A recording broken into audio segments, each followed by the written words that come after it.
بسم اللہ الرحمن الرحیم۔ السلام علیکم ورحمۃ اللہ وبرکاتہ۔ امید کرتی ہوں کہ آپ سب اللہ رب العزت کے فضل و کرم سے خیریت سے ہوں گے۔ میں ہوں عائشہ بنت عبداللہ اور آپ دیکھ رہے ہیں عائشہ بنت عبداللہ اسلامک چینل۔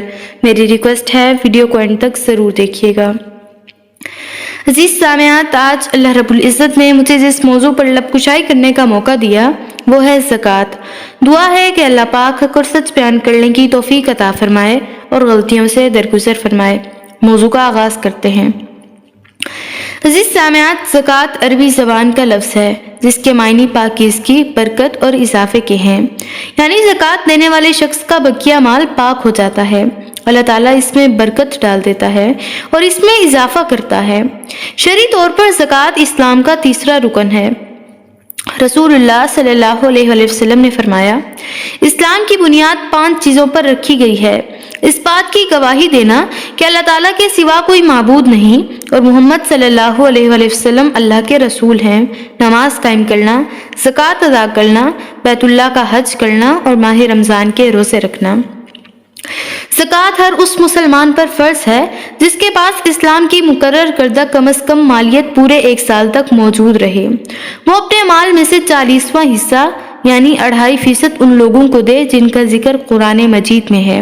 اللہ پاک فرماتے ہیں، بسم اللہ الرحمن الرحیم، انما الصدقات للفقراء والمساکین والعاملین علیہا والمؤلفۃ قلوبهم وفی الرقاب والغارمین وفی سبیل اللہ وابن السبیل فریضۃ من اللہ واللہ علیم حکیم۔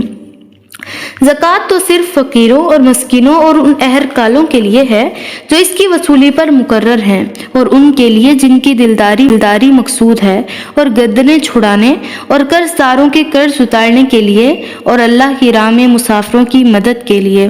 یہ اللہ کی طرف سے فرض ہے اور اللہ خوب جاننے والا، خوب حکمت والا ہے۔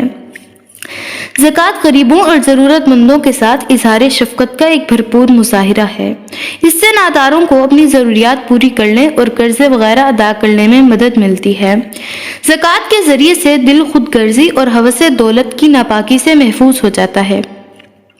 زکوٰۃ جسے دی جاتی ہے اس کے دل سے بھی حسد اور نفرت کے جذبات دور ہو جاتے ہیں۔ اس کے دل میں زکوٰۃ دینے والے کے بارے میں خیر سگالی کے جذبات پیدا ہوتے ہیں اور اہل ایمان کے دلوں میں فیاضی اور ہمدردی جنم لیتی ہے۔ ان میں خود غرضی اور دولت کے ساتھ محبت کم ہو جاتی ہے۔ زکوٰۃ بہت سی سماجی برائیوں کو دور کرنے میں مدد دیتی ہے۔ اللہ پاک فرماتے ہیں، وَمَن يُوقَ شُحَّ نَفْسِهِ فَأُولَٰئِكَ هُمُ الْمُفْلِحُونَ، اور جو اپنے دل کے لالچ سے بچا لیے گئے وہی لوگ فلاح پانے والے ہیں۔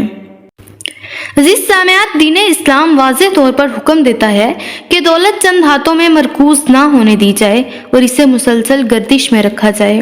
یہی وجہ ہے کہ اسلام سودی قرضوں کی ممانعت کرتا ہے جن کی مدد سے چند مکار افراد معاشرے کی دولت کے بڑے حصے کو اپنی مٹھی میں لے لیتے ہیں۔ اسلام نے اس دولت کو بذریعہ وراثت تقسیم کرنے کے لیے قوانین دیے ہیں۔ قانون وراثت کسی شخص کو یہ اجازت نہیں دیتا کہ وہ ساری جائیداد کو متعدد وارثوں میں سے کسی ایک وارث کے حوالے کر دے اور باقی افراد کو محروم کر دے، یا ان میں سے چند وارثوں کو ان کے اصل حق سے زیادہ دے دے اور دوسروں کو کم دے دے۔ اس کے لیے منصفانہ تقسیم کا ایک قاعدہ مقرر کر دیا گیا ہے۔ اسلام نے تمام سرکاری آمدنیوں اور وسائل پر غریبوں اور ناداروں کو اولین حق دیا ہے۔ اس طرح عوام کے سب طبقوں کی خوشحالی کا بندوبست کر دیا گیا۔ زکوٰۃ اور خیرات دینے والے آدمی سے کہا گیا ہے کہ وہ ایسے نیک کام کرتے ہوئے ان لوگوں پر اپنی فیاضی کی دھاگ بٹھانے کی کوشش نہ کرے جنہیں زکوٰۃ دی جاتی ہے۔ اللہ پاک فرماتے ہیں، قول معروف ومغفرۃ خیر من صدقۃ یتبعها اذی واللہ غنی حلیم۔ اچھی بات کہنا اور معاف کرنا اس صدقے سے بہتر ہے جس کے بعد دکھ دیا جائے، اور اللہ بے پرواہ نہایت بردبار ہے۔ عزیز سامعات، مومن اپنے مال کا ایک حصہ صرف اللہ تعالیٰ کی رضا کی خاطر کسی مستحق کو دیتا ہے اور اس کے بدلے کسی قسم کے دنیاوی فائدے کی توقع نہیں رکھتا۔ وہ جانتا ہے کہ ساری دولت اللہ کی ہے جس نے اسے یہ دولت دوسروں سے پہلے عطا کر دی۔ اس لیے وہ اپنی محنت سے کمائی ہوئی دولت کو خوش دلی سے تقسیم کرتا ہے اور یہ امید رکھتا ہے کہ اللہ تعالیٰ اسے نہ صرف اس سے زیادہ واپس لوٹا دے گا بلکہ اپنا حکم ماننے پر مزید اجر بھی عطا کرے گا۔ اللہ پاک فرماتے ہیں وَمَا أَنفَقْتُم مِّن شَيْءٍ فَهُوَ يَخْلِفُهُ وَهُوَ خَيْرُ الرَّازِقِينَ، اور تم جو چیز بھی خرچ کرتے ہو وہ اس کا عوض دیتا ہے اور وہی سب سے بہتر رزق دینے والا ہے۔ اللہ پاک فرماتے ہیں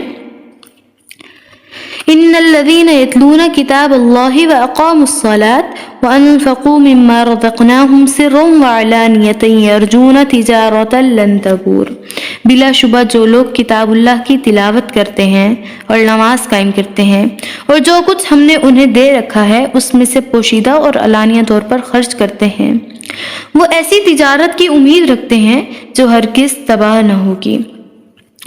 دعا ہے کہ اللہ تعالیٰ ہمیں زکوٰۃ کی کما حقہ ادائیگی کی توفیق عطا فرمائے۔ ویڈیو اچھی لگی ہو تو دعاؤں میں ضرور یاد رکھیے گا، لائک شیئر اینڈ سبسکرائب کرنا مت بھولیے گا اور بیل آئیکن کو ضرور پریس کر دیجیے گا۔ السلام علیکم ورحمۃ اللہ وبرکاتہ۔